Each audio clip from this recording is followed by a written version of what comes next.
Happy morning students. நான் உங்கள் Dhana miss. Today subject economics. எக்கனாமிக்ஸில் வந்து நம்ம லாஸ்ட் கிளாஸில் வந்து லேண்ட் பொல்யூஷன்ஸ் பார்த்தோம், அதனோட டெஃபினேஷன்ஸ் பார்த்தோம், லேண்ட் பொல்யூஷனோட டைப்ஸ் பார்த்தோம். நெக்ஸ்ட் வந்து காசஸ் ஆஃப் லேண்ட் பொல்யூஷன்ஸ் பார்த்தோம், அதாவது லேண்ட் பொல்யூஷனுடைய காரணங்கள் என்ன அப்படிங்கிறது பார்த்தோம். நெக்ஸ்ட் வந்து எஃபெக்ட் ஆஃப் லேண்டு பொல்யூஷன்ஸ், அதாவது வந்து லேண்டு பொல்யூஷன்ஸ்னால ஏற்படுற விளைவுகள் என்ன அப்படிங்கிற பார்த்தோம். அதனுடைய ரெமெடி பார்த்தோம், அந்த லேண்டு பொல்யூஷனை கண்ட்ரோல் பண்ணக்கூடிய ரெமெடி என்ன அப்படிங்கிறத பார்த்தோம். நெக்ஸ்ட்டு குளோபல் வார்மிங் பார்த்தோம் இல்லையா. குளோபல் வார்மிங் அப்படிங்கிறது வந்து அந்த பூமி வந்து வெப்பமயமாதல் அது பார்த்தோம். நெக்ஸ்ட்டு வந்து கிளைமேட் சேஞ்சஸ் பார்த்தோம் இல்லையா, அந்த அது கிளைமேட் சேஞ்சஸ் காலநிலைகள் மாறுவது, ஓகே, அது பார்த்தோம். நெக்ஸ்ட் வந்து ஆசிட் ரெயின் பார்த்தோம். ஆசிட் ரெயின் அப்படின்னா அமிலமலை, அது பார்த்தோம். அப்புறம் சர்ஃபேஸ் ஆஃப் வேஸ்ட் அப்படிங்கிற ஒரு சார்ட் பார்த்தோம் இல்லையா, அதாவது எலக்ட்ரானிக் வேஸ்ட் அப்படிங்கிறது என்ன அப்படிங்கிறதெல்லாம் பார்த்தோம்.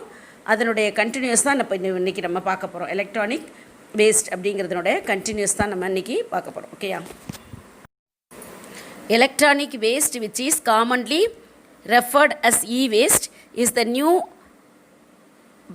byproduct of the infotech society. It is a physical waste in the form of old discarded end of the life electronics. It includes a broad and growing range of electronic devices from large household appliances such as refrigerator, air conditioners, cellular phones, computers and another electronic goods. Similarly, e-waste can be defined as the result when consumer, business and household devices are disposed or sent for recycling. Next பார்த்திங்கன்னா இதெல்லாம் எக்ஸாம்பிள்லேருந்து televisions, computers, audio equipment, அப்புறம் VCR, DVD, telephone, fax, Xerox machine, wireless device, video games, other household electronic equipments, okay, இது எல்லாமே வந்து இதனுடைய கழிவுகள். இதனுடைய இந்த இதில் ஏற்படும் இந்த பொருள்களில் உபயோகப் பொருட்கள் கழிக்கும்போது அந்த கழிவுகள் இருக்குது பார்த்திங்களா, அதனால் வந்து நிறைய பொல்யூஷன்ஸ் ஏற்படுகிறது அப்படின்னு சொல்லப்படுகிறது. அது இல்லைன்னா அதை வந்து ரீசைக்கிள் பண்ணையில், அதை மறுசுழற்சி செய்யும்பொழுது அது வந்து என்ன ஆகிறது, நிறைய இந்த எலக்ட்ரானிக் வேஸ்ட் வந்து உண்டாகிறது அப்படின்னு சொல்லப்படுகிறது, ஓகே. அதாவது இந்த எலக்ட்ரானிக் வேஸ்ட் அப்படிங்கிறது நம்ம பார்த்தோம், அதாவது இந்த இன்ஃபர்மேஷன் டெக்னாலஜி, அதாவது தகவல் தொழில்நுட்ப வளர்ச்சியில் காரணமாக இந்த வேஸ்ட் அப்படிங்கிறது அதான் வந்து வேஸ்ட்னு அழைக்கப்படுகிறது.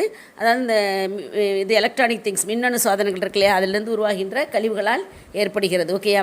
இதில் வந்து நம்ம சொல்லலாம், இந்த நான் சொன்னேன் இல்லையா, இது ரெஃப்ரிஜிரேட்டர், அப்புறம் ஏர் கண்டிஷன்ஸ், இந்த டெலிஃபோன், கம்ப்யூட்டர், எல்லாமே வீட்டு உபயோகம். அது மட்டும் இல்லாமல் வீட்டு உபயோகப் பொருட்கள் நிறைய இருக்குது நம்ம யூஸ் பண்ணுறது இல்லையா. இது எல்லாத்தினுடைய இந்த மின்னணு பொருள்கள் இருக்குல்ல, இது எல்லாத்தையும் உள்ளடக்கிய ஒன்று தான் வந்து இந்த வேஸ்ட் அப்படின்னு சொல்லப்படுகிறது. மேலும் இதில் வந்து இந்த கணினி, இந்த விசிஆர், டிவிடி, இதெல்லாம் இந்த பொருள்கள்லாம் உபயோகிக்கும் போது அதில் அதிலேருந்து அதை உபயோகிக்கும் பொழுது அதில் ஃபால்ட் ஆகையில் அதை கழிக்கிறோம் இல்லையா, அந்த கழிவுகள் தான் வந்து என்னென்னு சொல்லப்படுறது எலக்ட்ரானிக் வேஸ்ட் அப்படின்னு சொல்லப்படுகிறது, ஓகேயா. பார்த்திங்கன்னா சாலிட் வேஸ்ட் அப்படின்னா திடக்கழிவுகள் அப்படின்னு அர்த்தம், ஓகேயா. அதான் சாலிட் வேஸ்ட் அப்படின்னு. இந்த solid waste is basically discharge of useless and unwarranted materials as a result of human activity. Most commonly they are composed of solids, semi-solids or liquid solids. Waste consist of the discards of the households, hospital refuse, dead animals, debris from construction sites, as agriculture waste and industrial waste, etc. When waste is not removed from the streets and public places in time, it poses severe public health and hygiene hazards. அதாவது வந்து இந்த solid waste அப்படிங்கிறது திடக்கழிவுகள் அப்படின்னு சொல்லுவாங்க, okay. அதான் அந்த waste, அதெல்லாம் அதாவது ஹியூமன் ஆக்டிவிட்டீஸ், மனித நடவடிக்கைகள் இருக்கு இல்லையா, இந்த மனித நடவடிக்கைகளில் வந்து பயனில்லாத அந்த தேவையற்ற பொருட்களை அந்த மாதிரி தேவையற்ற பொருட்களை வந்து நம்ம ஒமிட் பண்ணுறோம்ல, அதுதான் வந்து இங்கே என்னன்னு சொல்லப்படுகிறது வேஸ்ட் அப்படின்னு சொல்லப்படுகிறது. அவை வந்து சாலிடு, அதாவது திடப்பொருள், ஓகேங்களா. அந்த சாலிடு பொருட்களாக அல்லது செமி சாலிடாகவோ, நல்லா தெரிஞ்சுங்க, ஃபுல் ஆஃப் சாலிடாகவோ அல்லது செமி சாலிடாகவோ அல்லது திரவமாகவோ இருக்கலாம், லிக்விடாக திரவமாகவோ இருக்கலாம் அப்படின்னு சொல்லப்படுது. மேலும் ஹவுஸ் ஹோல்ட்ஸு, வீட்டு உபயோகப் பொருட்கள், வீட்டில் இருக்கக்கூடிய கழிவுகள் இருக்கு இல்லையா, அதாவது ஹவுஸ் வேஸ்ட் அப்படின்னு சொல்கிறாங்க. அதாவது வந்து ஹவுஸ் ஹோல்டில் உள்ள வேஸ்ட்டு, ஓகேயா. அந்த பொருட்கள் கழிவுகள் மற்றும் சாம்பல், இந்த விவசாய இதில் உள்ள கழிவுகள் மற்றும் பெரிய பெரிய இண்டஸ்ட்ரீஸில் உள்ள அந்த சாலிட் வேஸ்ட்டு இது எல்லாமே இந்த சாலிட் வேஸ்ட்டில் தான் சேரும். ஓகேயா.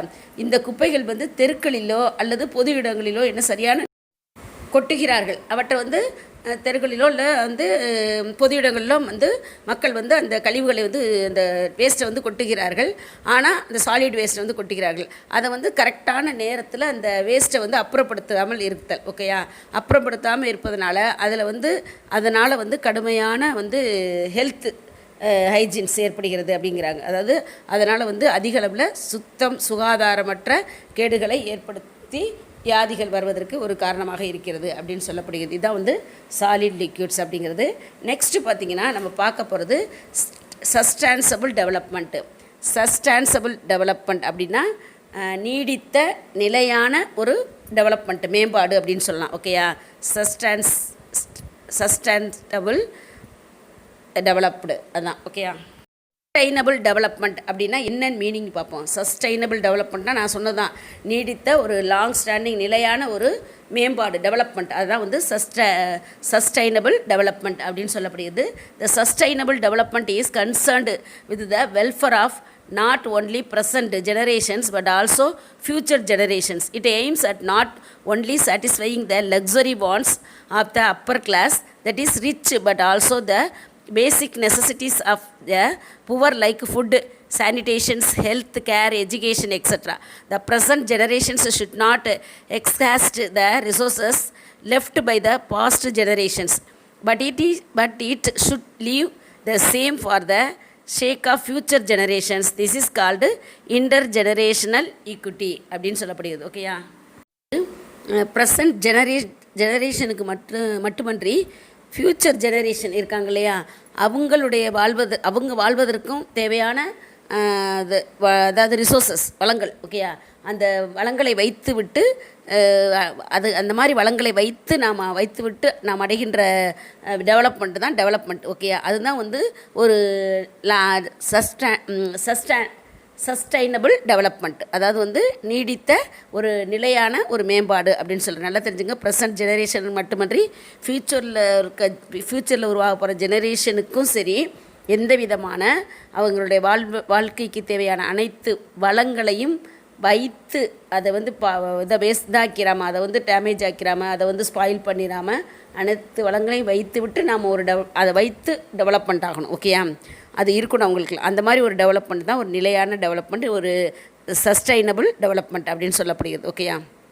மேலும் வந்து பார்த்திங்கன்னா இந்த மேல்தட்டு மக்கள் இருக்காங்க இல்லையா, அவங்க வந்து என்ன செய்கிறாங்கன்னா, அந்த மேல்தட்டு மக்களினுடைய இந்த ஆடம்பரமான விருப்பங்கள் இருக்கும் இல்லையா, அது மட்டும் இல்லாது இந்த ஏழை மக்களுக்கு வந்து அடிப்படையான தேவைகள் இருக்கும் இல்லையா, அந்த மாதிரியான உணவுப் பொருள்கள், ஹெல்த்து, இது ஹைஜீனிக் சுகாதாரம், அப்புறம் ஹெல்த்து, எஜுகேஷன் போன்றவர்களே நம்ம என்ன செய்யணும், அது வந்து அளிக்கப்பட வேண்டும் அப்படின்னு சொல்லப்படுகிறது. மற்றும் வந்து இந்த ப்ரெசன்ட் ஜெனரேஷன் இருக்கு இல்லையா, தலைமுறை, இந்த ஜெனரேஷன் அதுக்கு வந்து முன்னாடி உள்ள அவங்க விட்டு சென்ற அந்த நேச்சுரல் ரிசோர்ஸஸ் இருக்குல்ல, இயற்கை வளங்கள், அதை வந்து முழுமையாக பயன்படுத்தாமல் பின்வரும் சந்ததியினருக்கும் விட்டு செல்லணும். எல்லாத்தையும் நம்மளே இது பண்ணிடக்கூடாது. அடுத்தடுத்த சந்ததியினரும் அந்த ரிசோர்ஸஸ் வளங்களை என்ன செய்ய வேண்டும், பயன்படுத்த வேண்டும். அது மாதிரி அதை வந்து பாதுகாக்க வேண்டும், தக்க வைக்க வேண்டும். ஓகேயா.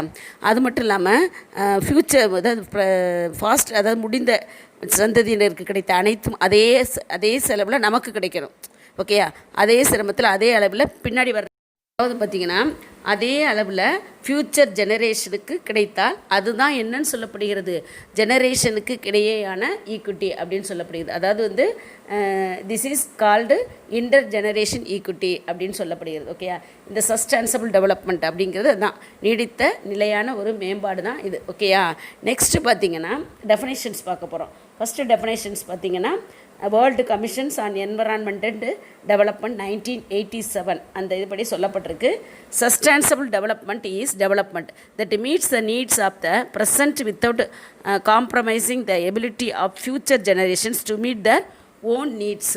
அதாவது வந்து பார்த்திங்கன்னா ஃப்யூச்சர் ஜெனரேஷன்ஸ் வருங்கால தலைமுறைகள் வந்து தங்கள் தேவைகளை வந்து என்ன செய்யணும், நிறைவேற்ற எந்த ஒரு தடைகள் இருக்கக்கூடாது. ஓகேயா.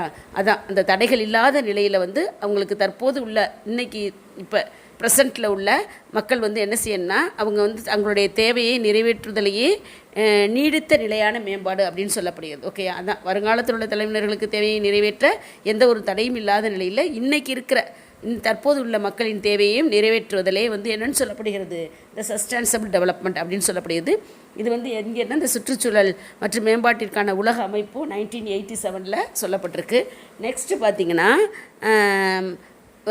பியர்ஸ் மார்கண்டேயோ மற்றும் பார்பியர் அப்படிங்கிறவங்க 1989 அந்த இதுபடி என்ன சொல்லியிருக்காங்கன்னா, த alternative approach is to focus on natural capital assets and suggest that they should not decline throw time. அதாவது வந்து இந்த இயற்கை வளங்கள் இருக்குல்லையா, அந்த இயற்கை வளங்கள் அளவு வந்து எந்த காலத்துலையும் என்ன செய்யக்கூடாது, குறையாமல் இருக்க வேண்டும் அப்படிங்கிறத யார் சொல்லியிருக்கா, அந்த பியர்ஸும் மார்க்கண்டேயோ மற்றும் பார்பியர் அப்படிங்கிறவங்க சொல்லியிருக்காங்க. ஓகேயா, நெக்ஸ்ட்டு நம்ம பார்க்க போகிறது சஸ்டைனபிள் டெவலப்மெண்ட் கோல்ஸ்.